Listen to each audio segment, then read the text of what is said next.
നിത്യസമ്മാനത്തിനായിട്ട് നമ്മിൽ നിന്ന് വാങ്ങിപ്പോയ അഭിനന്ദനായ കുഴിത്തടത്തിൽ കോർപ്പിസ്കോപ്പായെ ഓർക്കുകയും അദ്ദേഹത്തിൻ്റെ ആത്മശാന്തിക്കായിട്ട് പ്രാർത്ഥിക്കുകയും ചെയ്യുന്നു.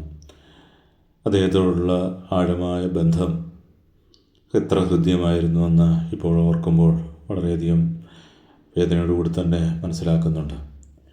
പ്രിയപ്പെട്ട അച്ഛന് ഉള്ളന്നൂർ ഇടവകാംഗം ആയിരുന്നു.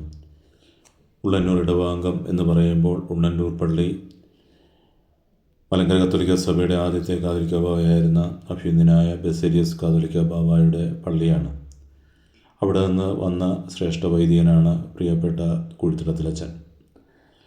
അദ്ദേഹം ഏറെ പഠനങ്ങൾക്ക് ശേഷം മറീനസ് കോളേജിൽ അധ്യാപകനായിട്ട് ചേരുകയും തുടർന്ന് ആ കോളേജിൻ്റെ പ്രിൻസിപ്പലായിട്ട് മാറുകയും ശ്രദ്ധേയമായ അനേകം പുരോഗമന പ്രവർത്തനങ്ങൾ കോളേജിന് നൽകുവാനും ശ്രദ്ധേയമായ അനേകം കാര്യങ്ങൾ കോളേജിന് നന്മയായിട്ട് വാങ്ങിക്കൊടുക്കുവാനും ഒക്കെയും പ്രിയപ്പെട്ട അച്ഛൻ്റെ ആ സേവന സപര്യയിൽ കഴിഞ്ഞു എന്നുള്ളത് പ്രത്യേകം ഓർക്കുകയാണ്. അതുപോലെ തന്നെ അദ്ദേഹം ഒരു തീഷ്ണതയുള്ള മിഷണറിയായിരുന്നു. കുറ്റ്യാനി എന്ന് പറഞ്ഞ സ്ഥലത്ത് ഏകദേശം 30 വർഷത്തോളം പ്രിയപ്പെട്ട അച്ഛൻ ശുശ്രൂഷ ചെയ്തു പോന്നു.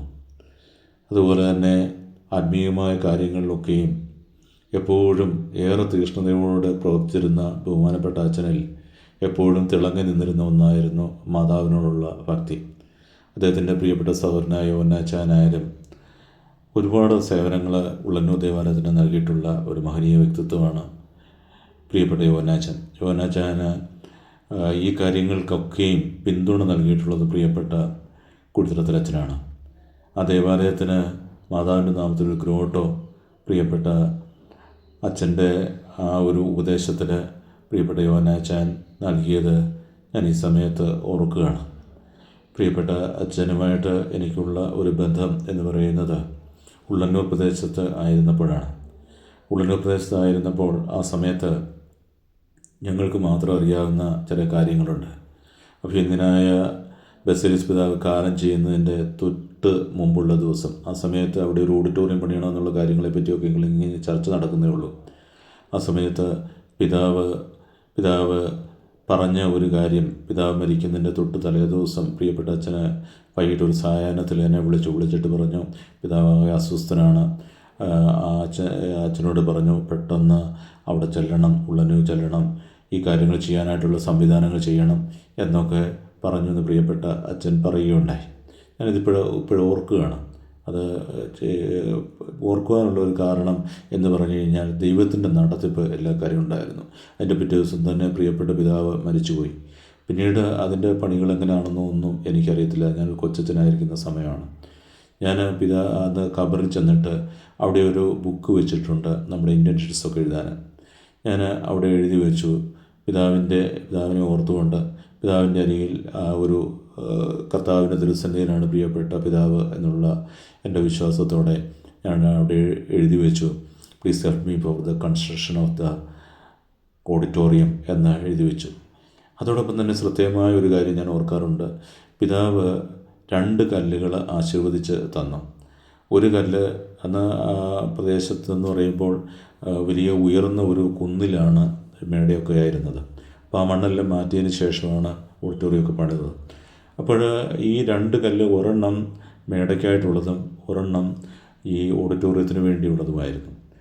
അതിലെ മേടയ്ക്കുള്ളത് എവിടെ ഇട്ടു എന്നറിയത്തില്ല, മണ്ണൊക്കെ വന്ന് മൂടിയിട്ട് അത് എവിടെ വെച്ചു എന്നറിയത്തില്ലായിരുന്നു.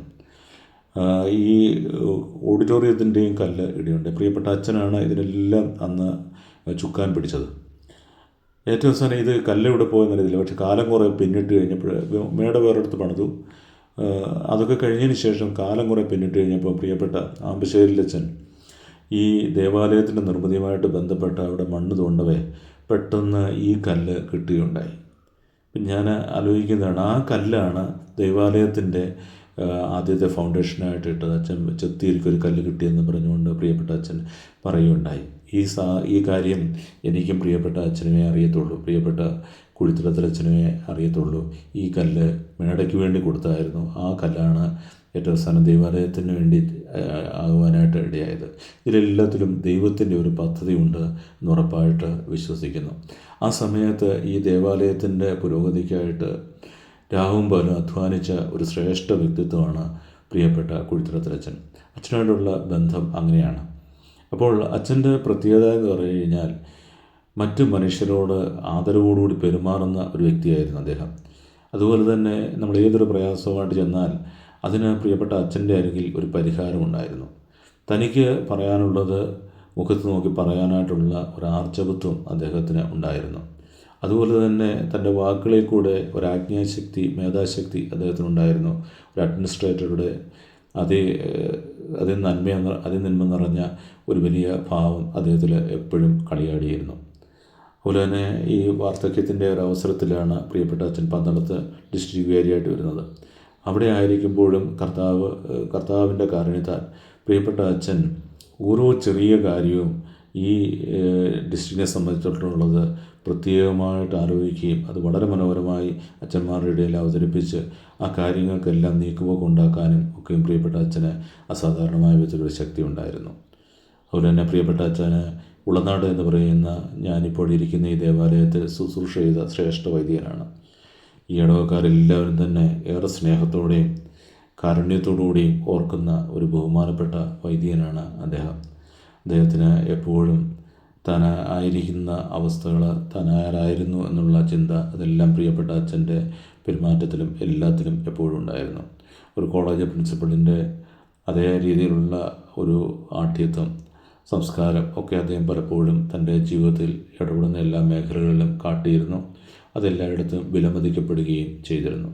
അതുപോലെ തന്നെ സഭയ്ക്ക് നിസ്തുലമായ അനേക സേവനങ്ങൾ പ്രിയപ്പെട്ട അച്ഛൻ ചെയ്തിട്ടുണ്ട്. തിരുവനന്തപുരം അതിരൂപതയിലായിരിക്കുമ്പോഴും തുടർന്ന് ബാഹ്യ കേരളത്തിൽ ഉള്ള അനേകം പ്രദേശങ്ങളിൽ നിസ്തുലമായ സേവനം ചെയ്തും, അതുപോലെ തന്നെ ഈ ഇടവക്കൂട്ടായ പത്തനംതിട്ട രൂപതയിലേക്ക് കടന്നു വന്നപ്പോൾ അവിടെ അനേകം ദേവാലയങ്ങളിലും ഒക്കെയും ബഹുമാനപ്പെട്ട അച്ഛൻ ഏറെ ശുശ്രൂഷകൾ നൽകി.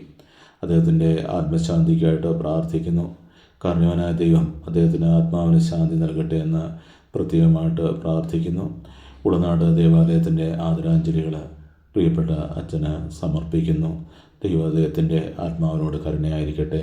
തൻ്റെ വിശുദ്ധരുടെ മരണം കർത്താവിന് അമൂല്യമാണ് എന്നുള്ള വചനത്തിൽ നമുക്ക് ഓർക്കാം. ആചാര്യശാമിശിക കൂദാശകൾ അർപ്പിച്ചോരാചാര്യന്മാരെ അവിടുന്ന് ഓർക്കണമേ എന്ന് നമുക്ക് ദൈവത്തോട് പ്രാർത്ഥിക്കാം. അദ്ദേഹത്തിൻ്റെ ആത്മശാന്തിക്കായിട്ട് പ്രാർത്ഥിക്കാം. ദൈവത്തിൻ്റെ കാരുണ്യ കൃപയും അദ്ദേഹത്തിൻ്റെ ആത്മാവിന് കോട്ടയായിരിക്കട്ടെ.